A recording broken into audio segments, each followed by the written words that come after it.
Let me know when we're ready. Yes, the live stream's loading and it should be ready now. Thank you and welcome. We're coming back from closed session. And Gary, do we have anything to report out from closed session? No, we don't. Do we need to be recording? Okay, Thank you. I'll We had a ask that conference with question legal again. counsel, anticipated litigation. There was no reportable action. Great. Thank you, Gary. On to the consent agenda. If we do we have any members of the public who would like to speak to the consent agenda? We have no members of the public present. All right. So can I get a motion to accept the consent agenda? So moved. Second. All right. Been moved and seconded. Auden? All right, Abakoga. Aye. Abakoga, aye. Fliger. Yes. Fliger, aye. Jones. Aye. Jones, aye. Constantine. Aye. Constantine, aye. Klein. Aye. Klein, aye. And Mayor Sayak is, I'm also, no, I'm here. I'm aye. okay, great. And with 6 ayes, the motion carries. Great, thank you. On to item number 2, status of FY22 budget and consideration of budget amendment. Okay, so let me see. I'm gonna pull this up for you all.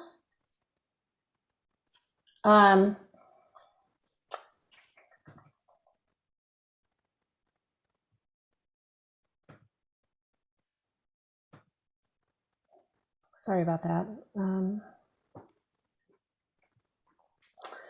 Auden, I can't share a screen.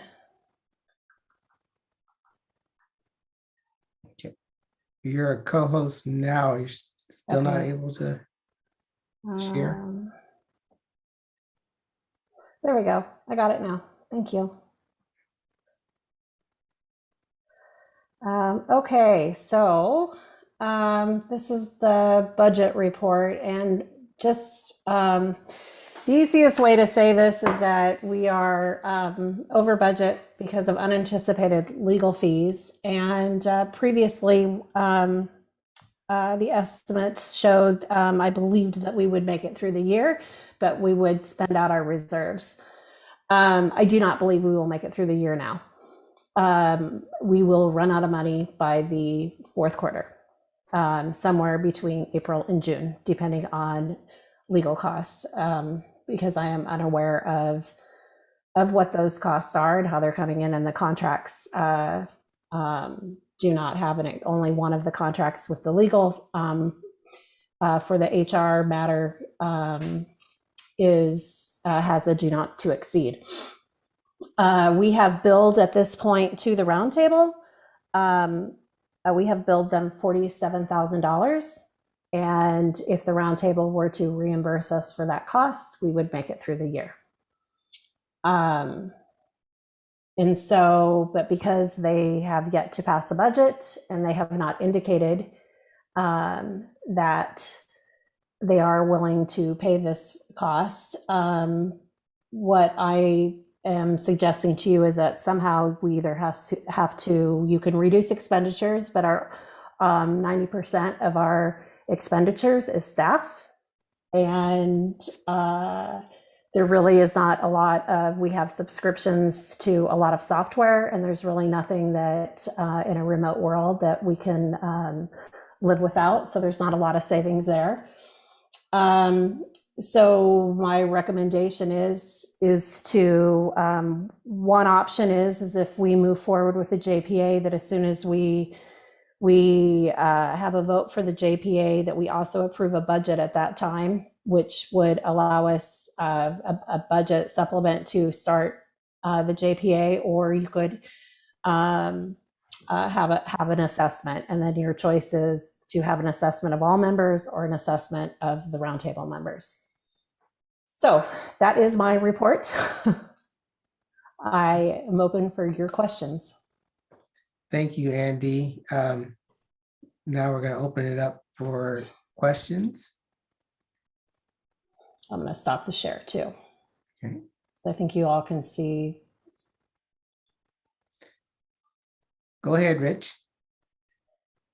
Thank you, Vice Chair.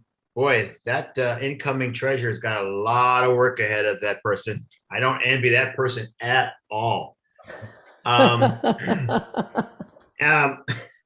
So barring the action of letting staff go and not maintaining our computers, I'm trying to go recollect back to the conversation that we've had with the roundtable and the issues. It seemed to me as if we were kind of chasing our tail because we were asking for them to pay, but they don't have a budget. And then for them to have a budget, they don't want to have us talk about dissolving them. So what recourse do we have as far as demanding that they pay for expenses that we feel they have incurred? I don't think that we can make them pay. But I did send a budget update to the roundtable members, and I CC'd the city managers, and 3 of the city managers thought it was a bill and were ready to pay for it. I mean, the staff want to pay the bill of these cities. So I mean, that's just kind of where we are. I don't think that I mean, Gary, do you think we have? I don't think we have any legal recourse, but I'm not the attorney in the room. This is a tough one. I don't know what we can do. I mean, we could send them a demand letter, but as far as, just purely practical, I would never ask council to sue over $50,000 or a board. But if we'd be suing ourselves because they is us. So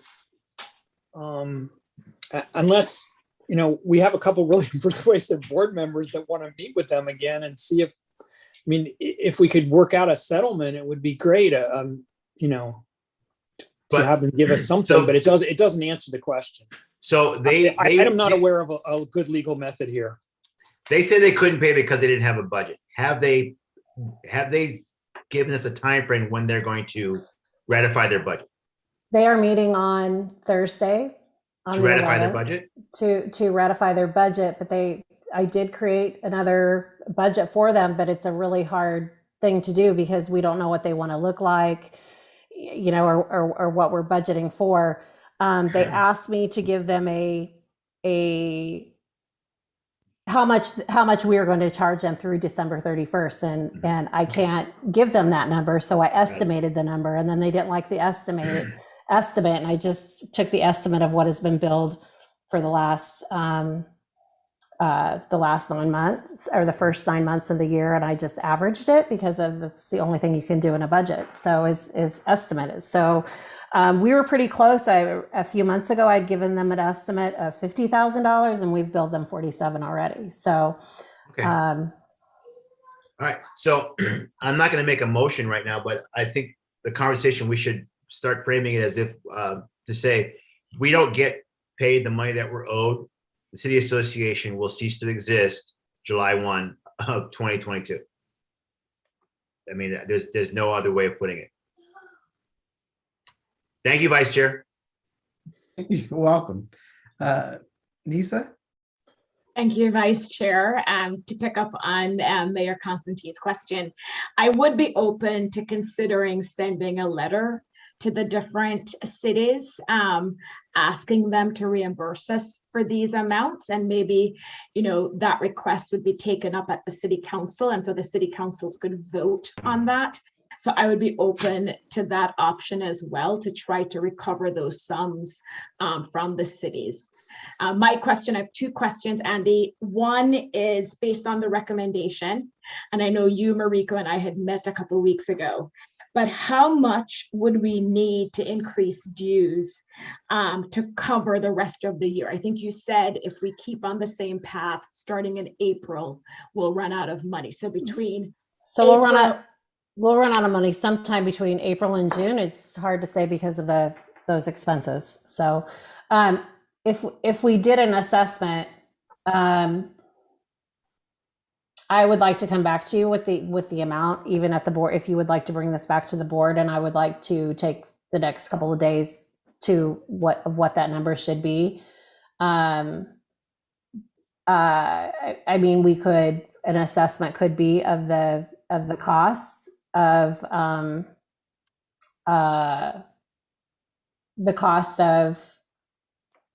those unanticipated expenses, because that's really where our shortfall is from No, that. So I mean, right now that's $50,000.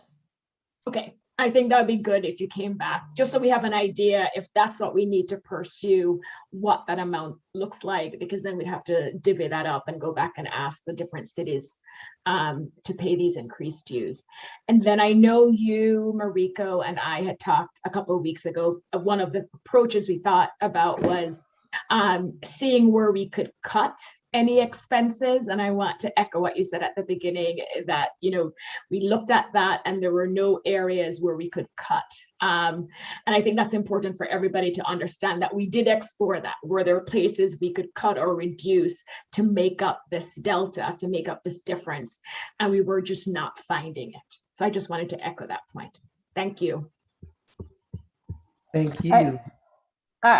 If I could just add that I think it's safe to say that if we just tried to recoup the money of these unanticipated costs, that would get us over this problem. Okay. Also, I'm not sure sending a letter is the best. There were some heated words by the roundtable that if we were to send them a letter of assessment of what their actions may be, and two council members, two members of the roundtable had some not good words to say about what their actions would be toward the city's association. So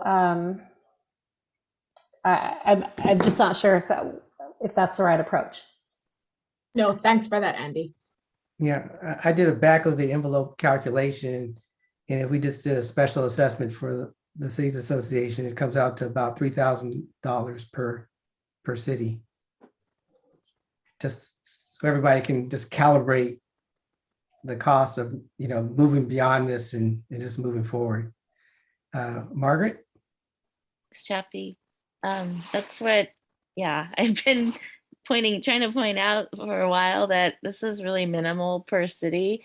You know, I think the real issue though is, for me, is fairness. I don't think that the cities that are not a part of the roundtable should be liable for that. So, you know, and I am a city with both, and I'm, you know, willing to advocate to my council that we just pay the cost of what the roundtable has incurred. And so that my question was that how much of this can we just do, frankly, like, you know, Andy talking to city managers, because I know city managers have some kind of right amount they can just pay without having to go to council, versus, you know, us just bringing it to our councils and saying, hey, let's just pay the $2,500 or whatever it is, to just get this over with. And, you know, and then my question is, if for the cities that choose not to pay, if they're part of the roundtable, can we just remove them from the roundtable? Because if we're a fiscal agent, don't we have some kind of power to do something like that? It just doesn't make sense to me that, you know, we continue to incur these costs and allow this board to do what they want to do at the, you know, and increase our liability as a fiscal agent. So there has to be some kind of, you know, right, some kind of repercussion for not participating and just getting this over with. But it's so minimal. I just think let's just, you know, see how many cities are willing to just pay the cost. Right. Yeah, thank you for that, Margaret. I could tell you that on behalf of San Jose, who fortunately pays a higher assessment, that we would be willing to just pay it just so that we can move forward as an organization. And we're not part of the roundtable. I appreciate that. I don't know, I wouldn't say every city probably feels that way. So that's why, I don't think we should. Yeah, I guess if we can just maybe leave it up to the cities to decide, that's fine. I mean, that would be the first movement, right? And then we can figure out how much we're short and then go back and assess what to do next. But I think we can take care of this pretty easily if we just, Do you have an amount that you would like me to float? well, what is it? You said $3,000? Is that? I mean, the total amount you said, Andy, was 50,000? Well, right now we've billed them $47,000. So divided by, again, do you want to Yes, divide? it'd be 33. That's why I came up with the 3,000. Or we can assess a little more to just the members of the round table, the cities. There's what, eight cities, is that right? There's 8 cities and then the county, so there's 9. So that's like, what is that, 6,000? So Not even- Margaret, just so I understand your concern that there will be certain cities who, even though it's a nominal amount, aren't going to want to pay it just out of principle. Is that your concern? So, yes, just from the conversations we've had, I've heard, I think, from some cities, who just don't think they should pay for it. And I'm concerned that that's going to lead to them, questioning the necessity or the need for the city's association too. Like, so I'm hearing, I've heard some of those implications, and that's my real concern. That whatever we can do to keep our city's association intact is my top priority. Right. Point of So- order, Vice Chair. Yes, go ahead. So if we're just going to ask the members that are member of the roundtable, which is, like, I believe we said was 8 cities, is that correct? 8 cities plus the county, so 9 jurisdictions. Oh, so it would be less than 6. Because I get for 8 cities, it'd be like $5,800. Yeah, I think I got 55 something. So adding that another city, then it would probably be 55. Right. Mhm. So there's still 3 more months to bill. So I would instead of using 50, I would use 60. But if you So Rich, just so I understand, so your preference is to bill the roundtable members? Because I did my calculation on the whole Cities Association membership. No, that was not a recommendation. I was just saying that I was just giving everybody information on what it would be for the cities that are just associated with the roundtable. I did not include the county. So I think Andy came up with 5,500. And I believe that was what Margaret was alluding to, because of the fact that there will be cities like Morgan Hill that are not part of the association that will wonder why we have to pay. And my city would pay, but there may be some cities that were like, well, do we really need the cities association? And I don't know if we need to start that conversation. Okay. Thank you. Any other comments, Nisa? So it sounds like we're thinking of possibly a 2-step process, where first we would figure out how to bill the roundtable cities and see what the response is, and then go to the non-roundtable cities. And if that's the path, I think we need to figure out the mechanics of how we approach the roundtable cities based on what we've heard so far, or going back to staff's recommendation where we just increase the dues for all 15 cities association cities. Do we jump to that step and not attempt to recover from just the roundtable entities first? And I'm just trying to summarize what I'm hearing. It's either a 2-step process, or we just jump to that second step where we go to all 15 cities. Thank you. Mariko? I would advocate, I would prefer that we go to the 2-step. I think we heard from cities that are not part of the roundtable that there's the fairness and equity issue, and so just personally, I would prefer that we not bill the non-roundtable cities at this time. Okay. Larry? Yeah, and I think part of this has to do with, or part of the decision here is whether or not a budget actually gets approved from a roundtable standpoint, and after that, kind of asking again, are they going to pay? So from a roundtable organization, you know, it's well, if they approve their budget, then conceivably they can approve the payment. And then I agree with Mariko that it's like, okay, then billing the roundtable cities makes a lot more sense before and going to the non-roundtable cities. Although Chappie, I do appreciate you wanting to put in money, and maybe we can do the roundtable cities plus San Jose, and as well as Santa Clara, of course, the county of Santa Clara makes a lot of sense to me. But I do think that the viability of this going forward and trying to make sure that, you know, the roundtable pays its part, since it did have the funds, and whether or not it's just been, I'll say, logistics, at least in talking to some of them, their members, they were like, yes, we will pay. We understand that was kind of an agreement. So I do think that was valuable. But that's my 2 cents. Before we get a motion on this, Andy, just in terms of timing, if we, which we have been billing the roundtable, and they choose not to pay, in terms of our burn rate in the window that you described, when would we have to pivot to the plan B and build the whole organization and receive those funds in order to maintain our operations?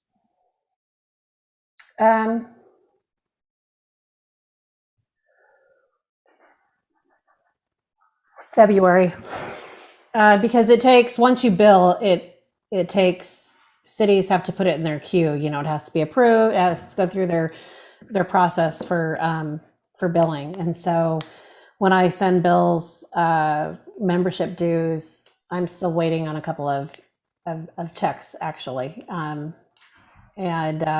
just sometimes it gets stuck in process of the city, so I don't always receive those immediately. So February, I would say.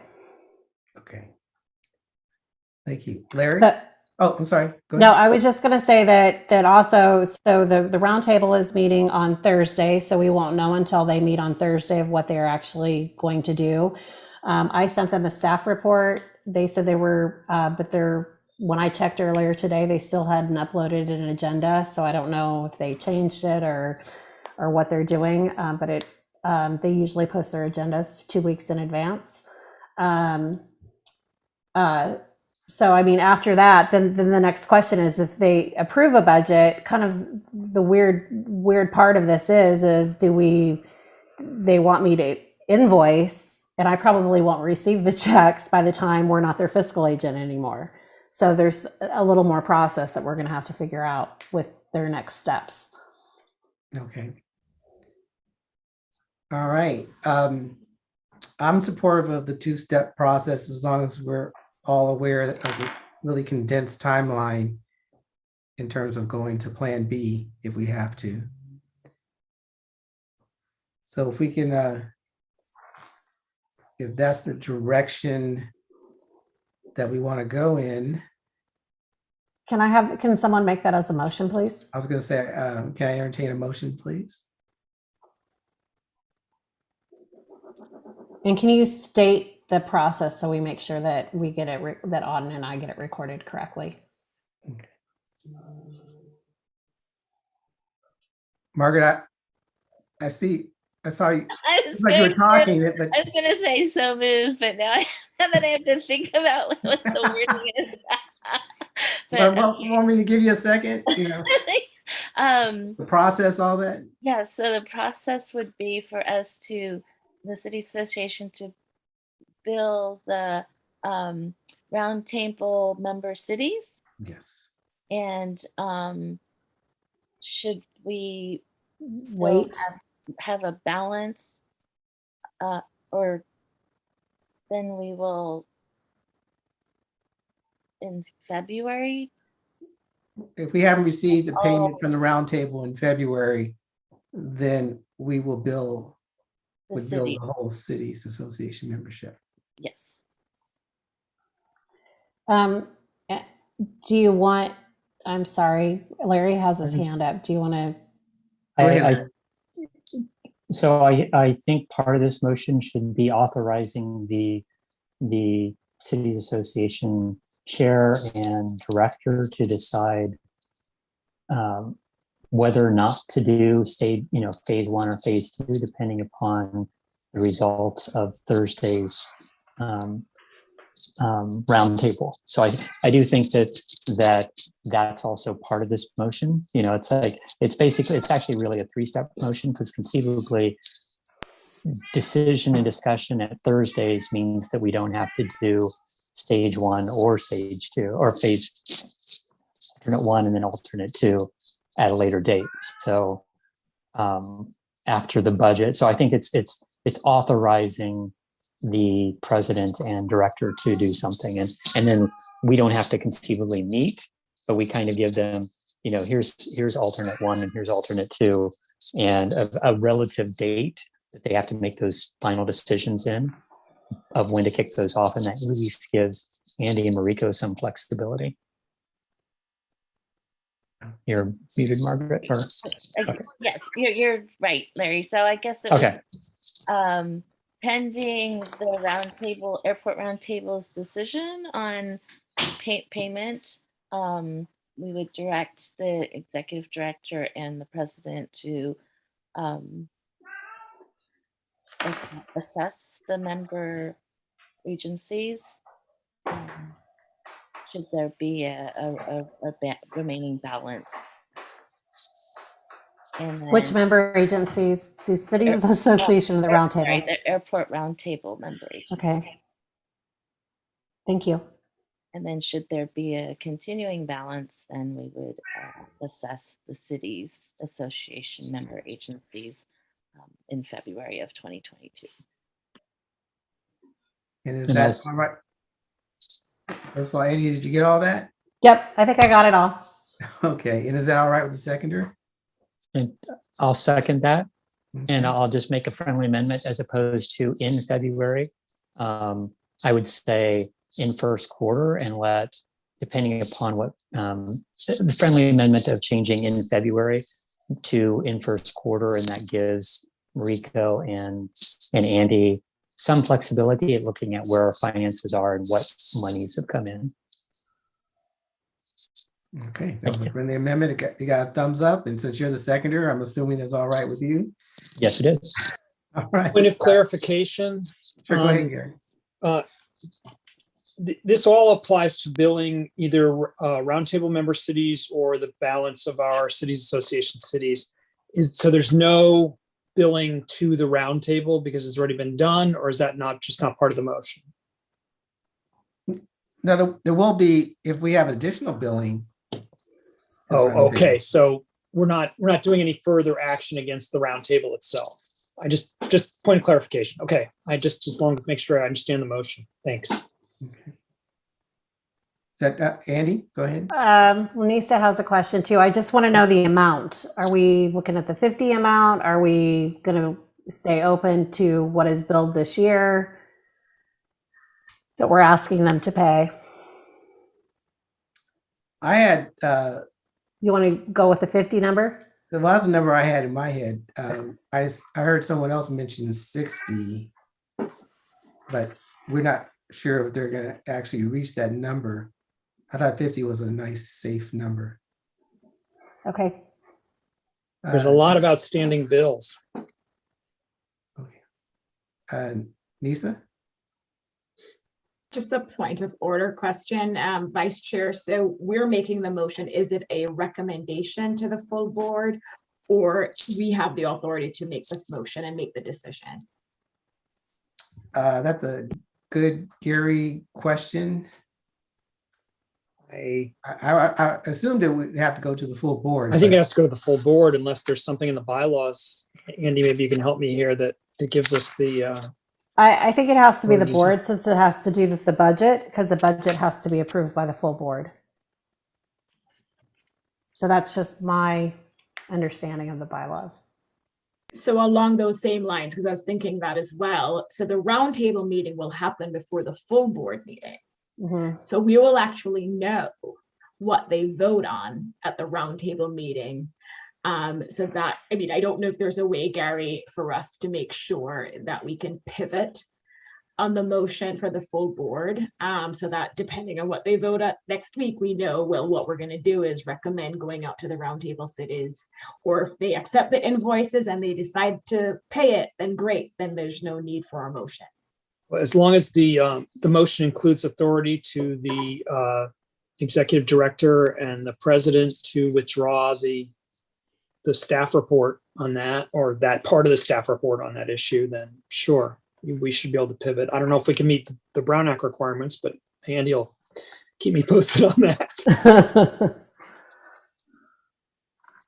Well, Gary, just so I understand, so if it's posted, you know, on the motion and the recommendation from this executive board, and there's modifications during the vote from the amendments and modifications, I mean, there wouldn't be any Brown Act issues if No, those I changes are wasn't. made real time. Yeah, I guess, so we're talking about this Thursday or next Thursday and next Friday?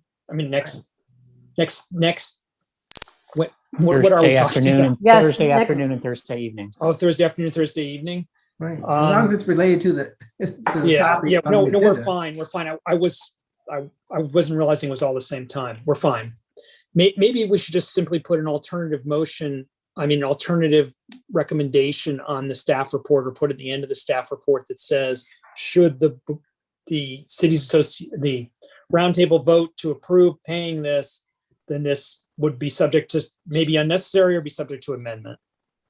And just give us leeway, but there's no Brown Act problem. I was thinking we had to get this ahead of time. We do have to get it ahead of time, but yeah, okay. Okay. Great. Andy, you got all that? I got it. Okay, you sure? Because it was complicated. Sausage making. All right. I think we're good, and if I have to, I'll watch it again. All right. So, Auden, are you ready to take the vote? Yes, I am. Do we need to ask for public comments since we Yes. don't have any attendees? Okay. Yeah, 0 attendees.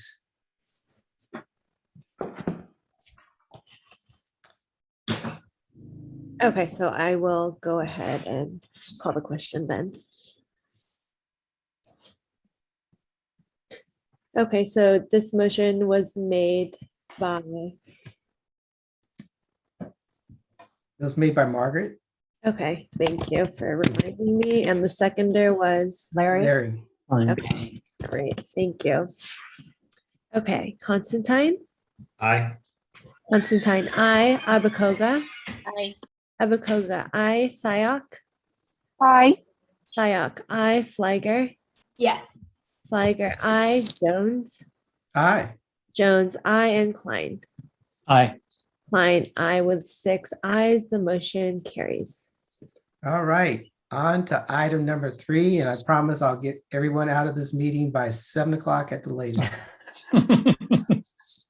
Organizational status, review of the draft joint powers agreement.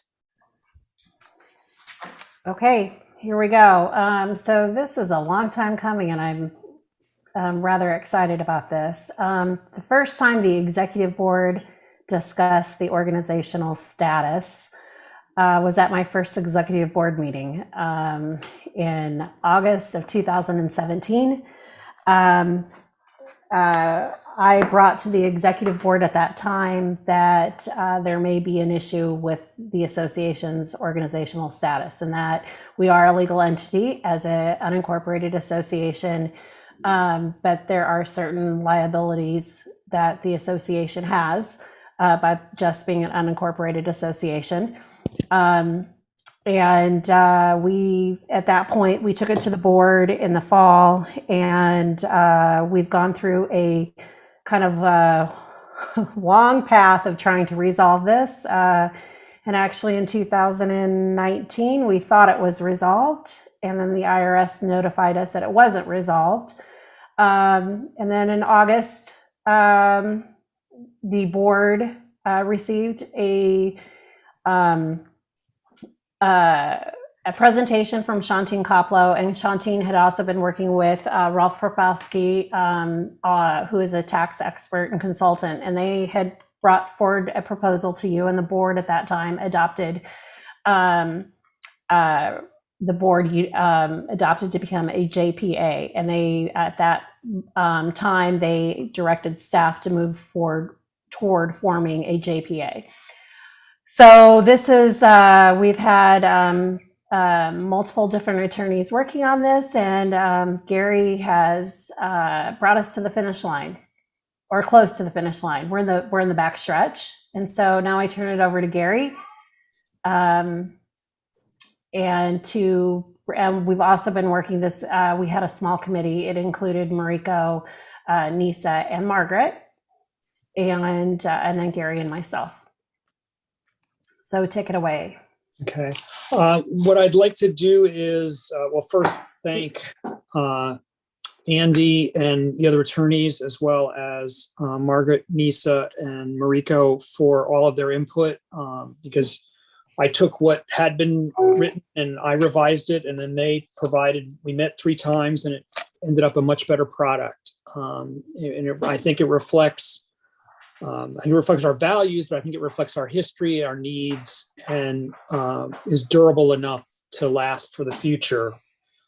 I'd like to go over, just at a somewhat high level, some of the policy decisions or some of the highlights of the agreement, and then respond to questions if that's an acceptable approach.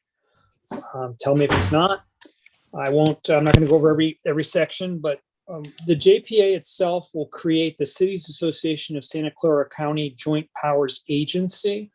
And we chose the name agency as being the appropriate name for the entity.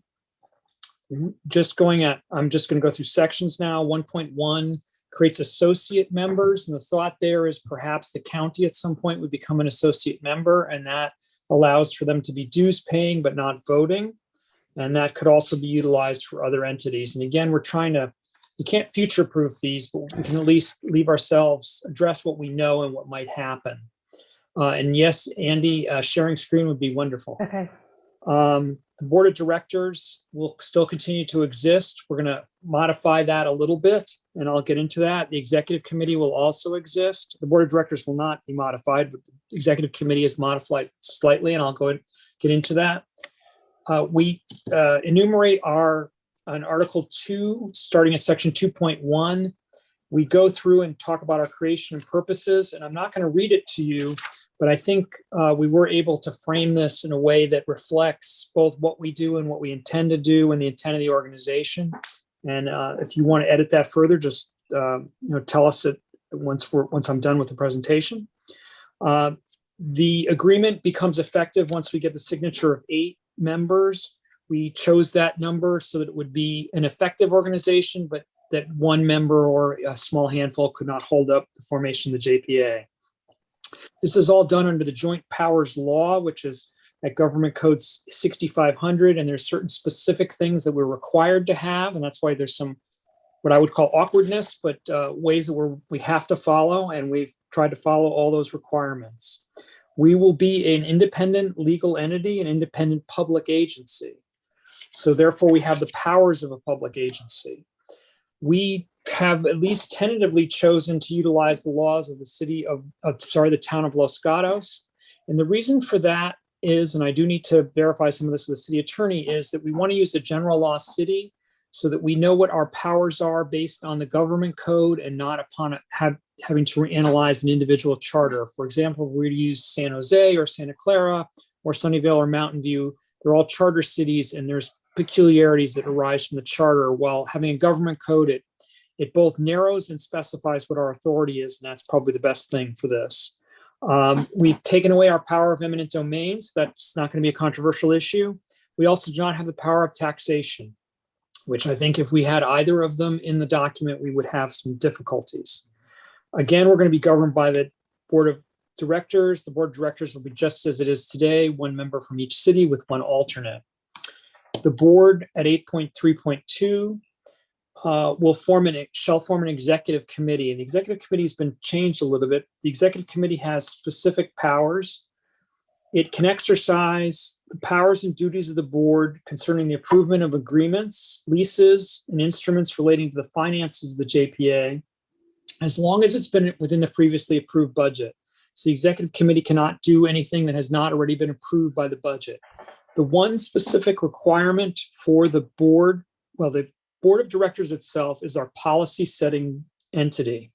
And that is the entity that will, one, set our budget, which is obviously more than policy, and two, set the policies for our organization. So they will tell us what direction we're going to and set the policy, and they will also have the power of the purse. The board is required to elect an executive committee.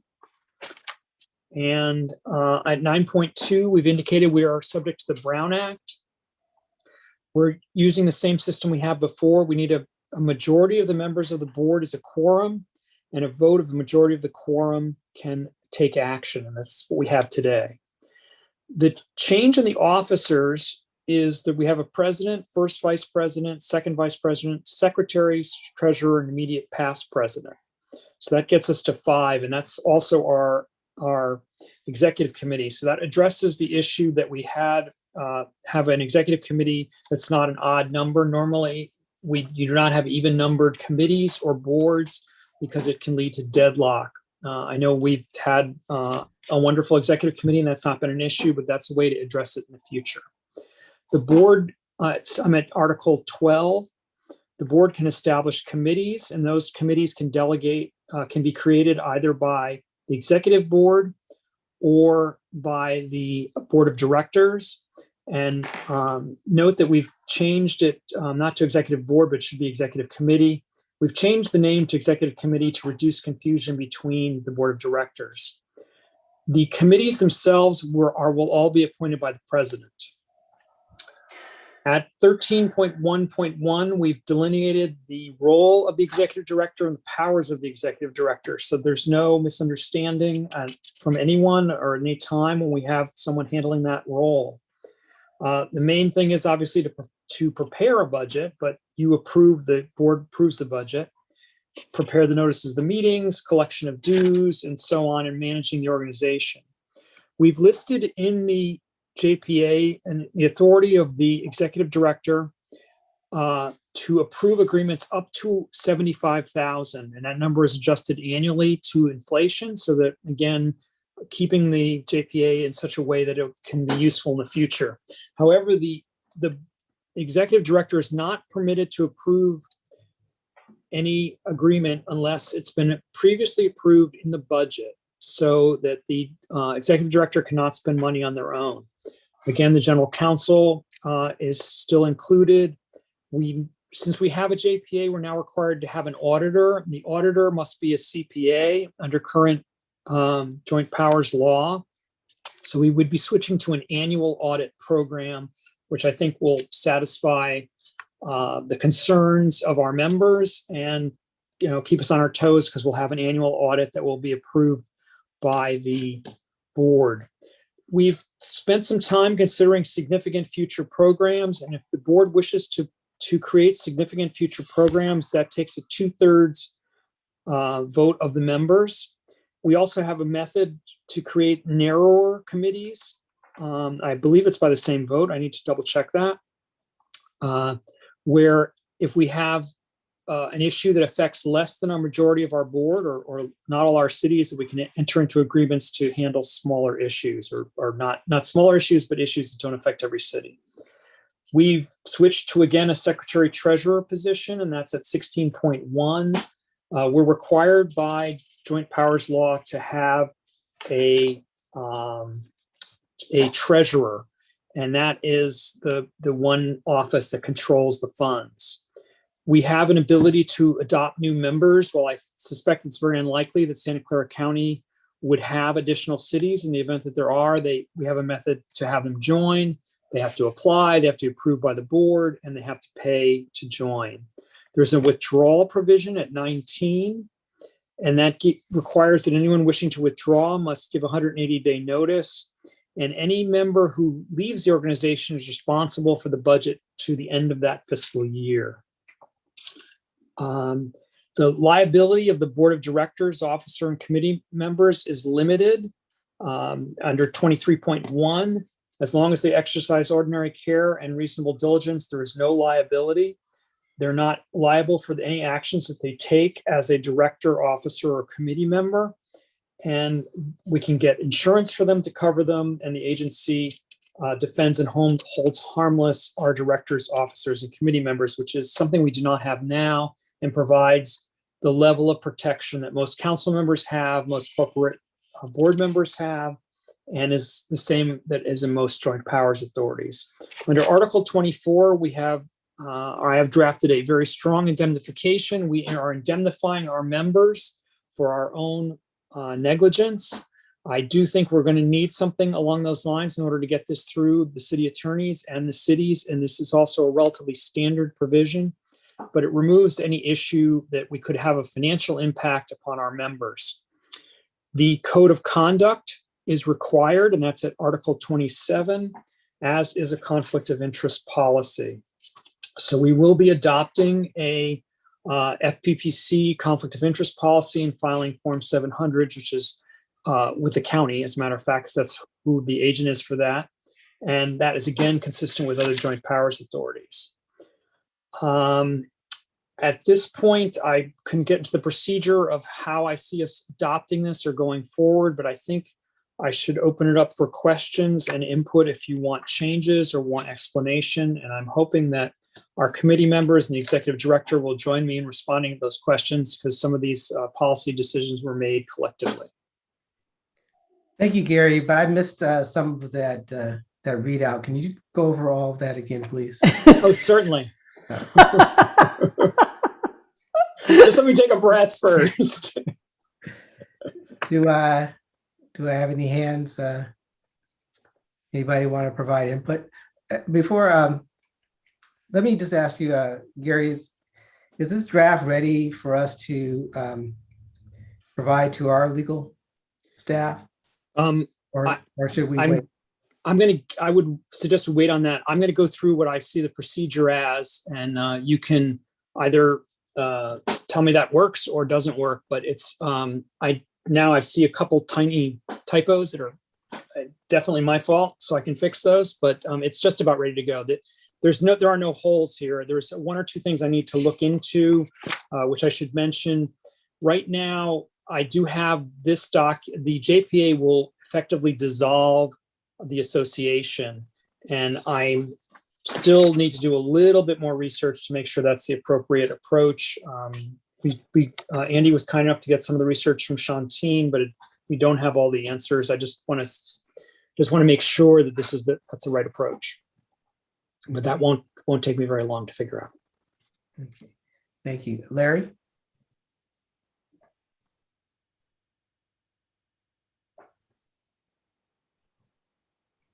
Sorry, I lost.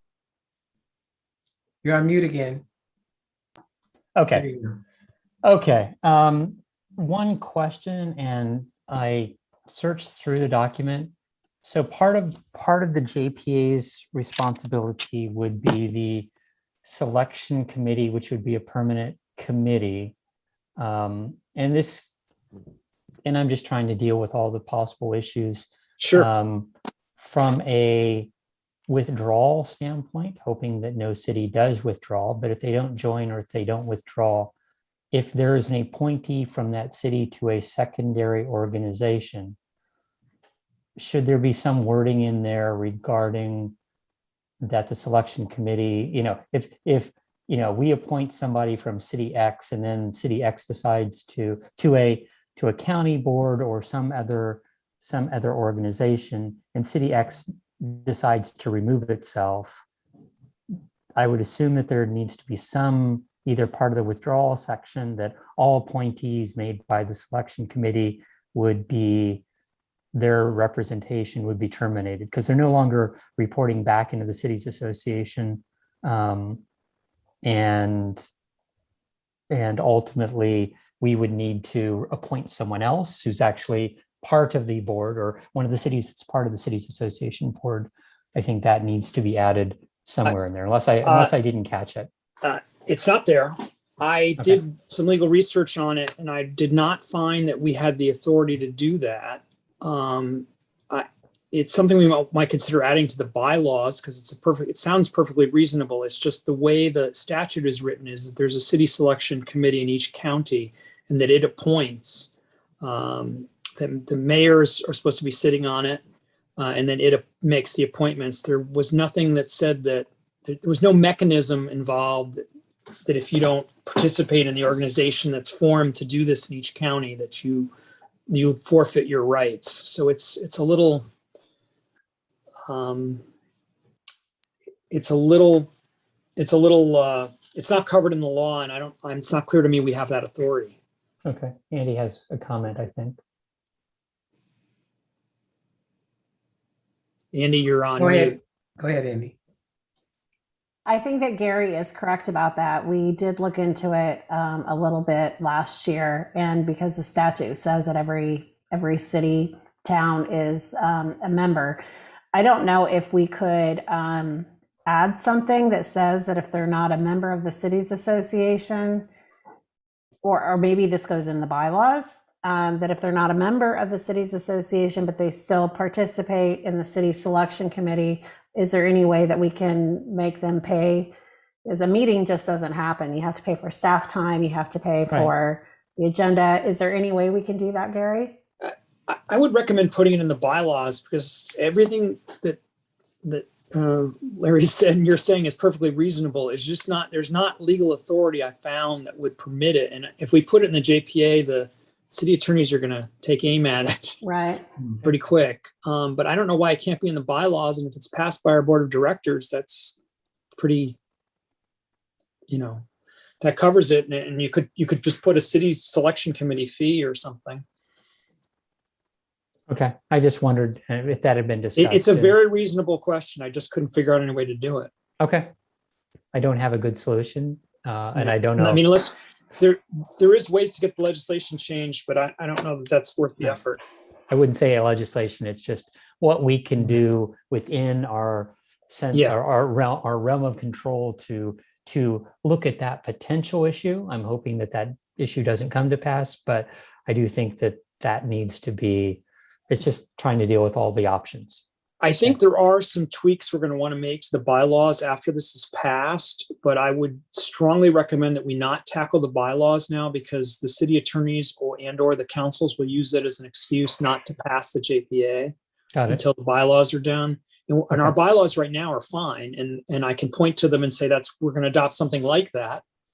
But I would think this type of a thing we should address there. And there's probably just a small list that Andy's been accumulating since she got here, or the rest of you, of things that we can tweak in the bylaws to address a lot of things. Okay. We intentionally avoided hyper-specific issues that could be in the bylaws.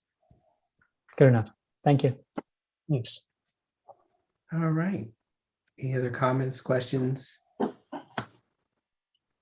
right. 3B might have a determination on what we do with 3A. Well, I'd like to just finish up. I don't have very much more, but I did want to talk to you a little bit about the procedure that I'm envisioning. And if you authorize me to proceed and follow this procedure or a different one that you specify, then that would be helpful, and you probably should be done by motion. I see the next steps as I do a distribution to the city attorneys. I provide them roughly 2 weeks to comment. And then about a month later, we have a meeting and we try and hash out everything. And this is a process I've utilized on 3 other JPAs, and or very similar group documents, and it's worked out pretty well. We'd probably bring it back to the executive board after that, and then to the final board of directors for their approval of the whole of the draft. I need to kind of warn you, this is not the final document. There will be some changes from the city attorneys. So we're going to try and keep it both consistent with the intent and the general policy decisions that you've made. But I would request you not fall in love with any particular provision, because we do need to get it past the city attorneys. And if they say, I'm going to recommend my council not passing it because of X, we may have to give in. And that's what I've found working this way through. A number of the cities can be very active and have some strong opinions. We need city attorney approval, and eventually we need board of directors and then the city approval. So my intent would be to aim for December for this distribution, unless you want a different approach. Thank you, Gary. Distribution to the city attorney. So I will probably do it myself from Andy and I, and then we will probably ask the executive board first to encourage their city attorneys to either help get involved or appoint someone in their office so we can move it through. Great, thank you, Especially Gary. the bigger cities that have large offices, we might need a little encouragement from you or perhaps some of the other board members to encourage the city attorney to make it a higher priority. Got it. I'm going to ask my colleagues to hold off on making that motion until we discuss 3B, and then we can come back and make that motion. So 3B is a discussion of the following items per request by board member Vice Mayor Liang Chow. City Association requests that each City Association board member to get its city council's approval on whether to change the organization format to a JPA, and for the board to consider whether to pause any additional legal expenses on the JPA work until there is an approval from every city to become a JPA. So that's a request from Vice Mayor Chow, and want to bring it back to the board for comments, input. And Nisa, go ahead.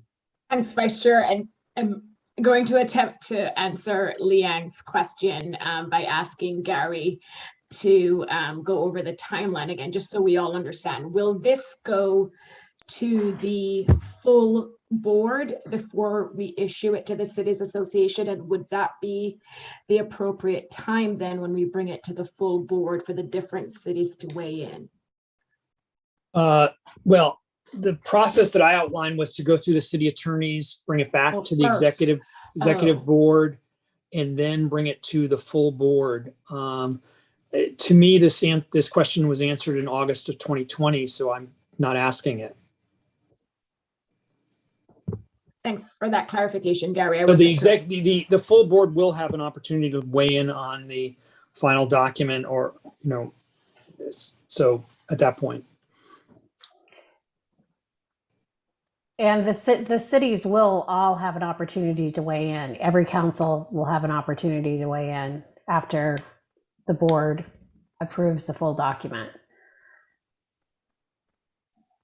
Yeah, when I saw her request, that was the first thing that came to my mind, was that each city will have an opportunity to weigh in.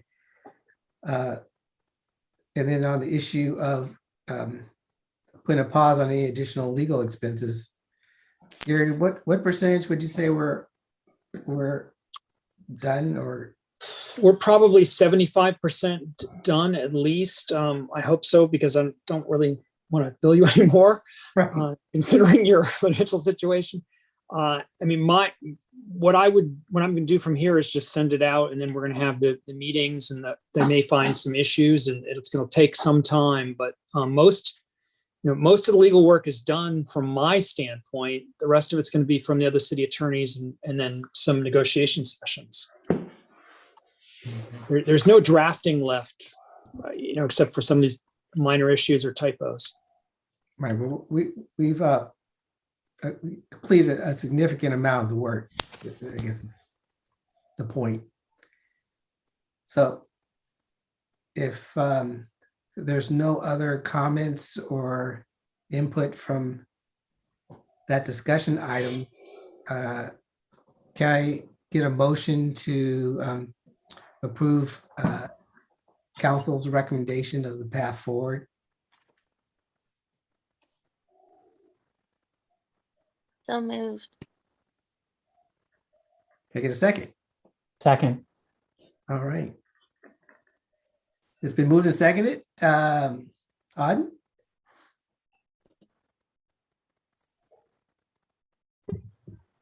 Okay. Flagger, Yes. Flagger, I, Klein, Aye. Klein, I, Jones, Aye. Jones, I, Abakoga, Aye. Abakoga, I, and Syok, I, Syok, I, and Constantine. Aye. Constantine, I, with 6 ayes, the motion carried. Thank you. On to committee reports. Can I just ask a quick question? I'm sorry.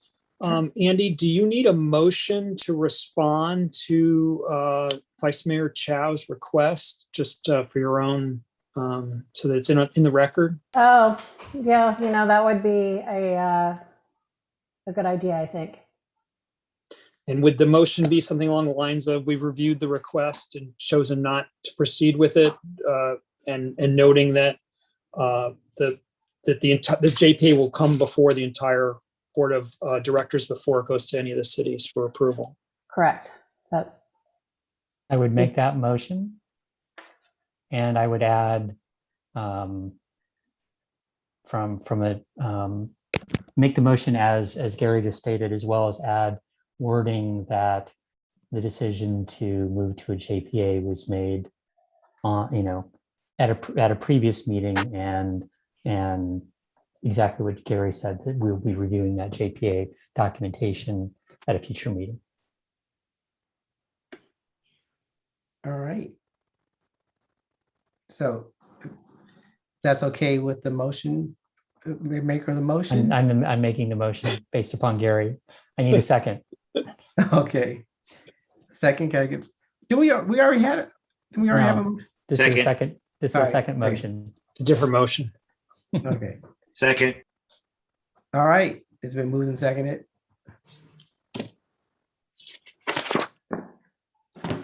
All right, Auden? Uh-oh. Sorry, my screen froze for a second. Jones, Aye. Jones, I, Flagger, Yes. Flagger, I, Syok, I, Syok, I, Klein, Aye. Klein, I, Abakoga, Aye. Abakoga, I, Constantine, Aye. Constantine, I, with 6 ayes, the motion carries. All right. Moving on to committee reports. If, when I call on you, if you don't have a report, just say no report. Otherwise, provide your report. Housing, No report. Eric. Okay, transportation, Margaret. No report, thanks. Okay, COVID-19, Mariko. no report. Awesome. And then nominating committee, Mariko. Yes, so I believe in the material, it should state the nominating committee is myself, Vice Mayor Jones, and Councilmember Abakoga. And we have laid out the nominations as we indicated in the, at the board meeting for the upcoming year. It would be president of Chappie, first vice president would be Margaret, second vice president and chair would be Nisa, and our secretary and treasurer would be Rich, and I would stay on as past president. No further comments or report. Thank you. On to November Board of Directors meeting agenda.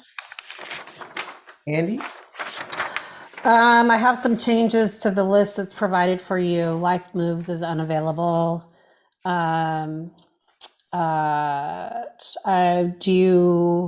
we'll have the budget update. It was requested that we maybe make time for a Plan Bay Area update since that was just adopted. Would you like me to ask somebody from ABAG? Or would Nisa and Liz and Margaret like to do that together? Was it adopted by MTC and ABAG together, right?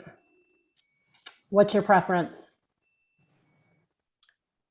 I mean, if we can get someone from ABAG, I don't know what Margaret thinks. I think that'd be better. Okay. Number 6, I'll remove that. And then we'll have the election of officers at the very end, but those are, that's what we're looking at for the meeting. Margaret, you're able to give a report? Yes. And the question is, do you want to make time for anything else? Or ask other appointees, city selection committee appointees to make a report? How long? Can I have about 20 minutes? We can find time for 20 minutes for you. Yeah. Okay. All right. So it looks good. Also, we'll be having a legislative action committee meeting. Senator Cortese will be joining us at 6 o'clock. And is there anything else? Will you be having a closed session with the board? No, Okay. not as of today, no. Thank you. Larry, I see your hand up. I don't, Oh, we haven't really talked about the holiday party, correct? Oh, That should be somewhere on that agenda, right? I I know there's, I omitted something in our budget report that Mariko and Nisa and I are recommending that we, because of the budget issue, that we eliminate those functions. Because if we were asking people for money, we didn't think that it looked like a good idea to be having a party or a celebratory event. so beyond approving the financials, I think it should be probably called out Okay. somewhere as a line item in the agenda, just to discuss. Right. That's just my I'm suggestion. sorry, that was kind of a big thing for me to miss. No, I I- apologize. And I can remember if we talked about it at the executive board level or, so I didn't bring it up earlier, but yeah, fine. I just want to make sure it was mentioned. And especially so, and that's the other thing that's kind of tied to this.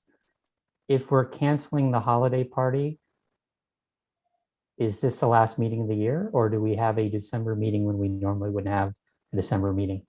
That's a great question. My one good question of the year. No, you've had a couple.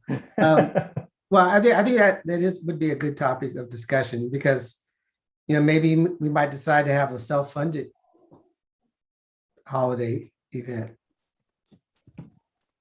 We just all pay whatever the cost is to enjoy each other's company.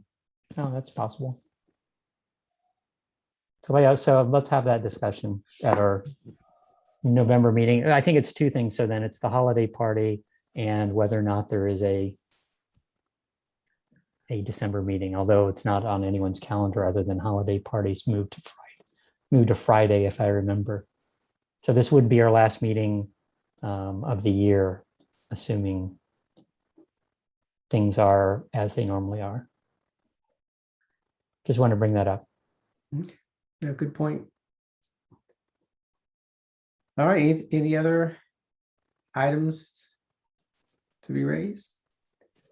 If not, Andy, do you have what you need? I do, thank you. All right. The next item is the Santa Clara County City Managers Association update. Thank you, Laura? and good afternoon, everyone.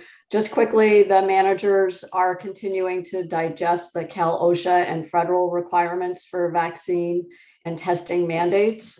So we are still trying to determine what exactly this means for local government, but we understand that it does apply to all of us. And then in addition, my colleagues have been incredibly supportive of our mayor and council as we have been dealing with disruptions at our council meeting. And so the city managers have expressed support for our council and our mayor and her family. And also we're just problem solving together to make sure that we've got all the tools in place so that none of you have to deal with the kind of disruptions that Los Gatos has had to handle. And I'll have a different update for you next week because the managers meet again on Wednesday. Thank you and enjoy your weekend. Okay, thank you, Laura. Next is the executive director update. I don't Andy? have it. I don't have anything new for you guys today. All right. Thank you, Andy. And that is the last item on the agenda. So I got you out of here before 7 o'clock. So I'm going to pat myself on the back and say the meeting is adjourned. Have a good weekend. Thank you. Have a good Thank weekend.